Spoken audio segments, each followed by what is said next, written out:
parlerons plus particulièrement du pillage avec les détecteurs de métaux ce soir. Ouais, qu'est-ce que t'en penses, toi, Eddy? Tu trouves ça monotone? Ah.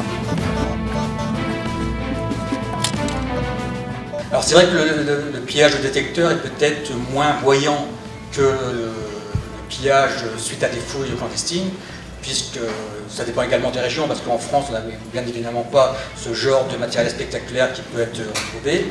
Mais malgré tout, les conséquences du pillage de détecteur sont les mêmes que celles des autres pillages.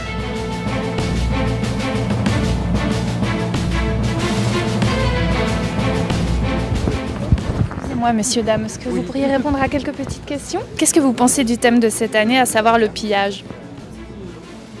Je trouve que c'est très important. C'est une chose dont il faut parler. Qu'est-ce qui vous fait triper le plus? La recherche, le bip? Les deux. Les deux. L'adrénaline, de savoir ce qu'il y a en dessous mon bip. De savoir ce qu'il y a en dessous mon bip. C'est au moment où ça bip. Au moment où ça bip, comme là. On l'a bien compris, ces détecteurs de métaux, c'est vraiment un fléau pour les archéologues. Est-ce qu'ils sont en vente libre? Est-ce qu'il est facile de s'en procurer? Ah oui, il suffit d'aller dans un magasin Capillon sur rue et puis d'acheter le détecteur qu'on veut. Alors, c'est pas le détecteur en lui-même qui est un fléau, c'est la manière dont c'est utilisé, puisque les archéologues peuvent être, bien sûr, dans le cadre de leur profession, à l'utiliser régulièrement. Par contre, mis en des mains de gens qui ne sont pas formés, qui ont peu d'intérêt pour le patrimoine archéologique, c'est effectivement assez grave.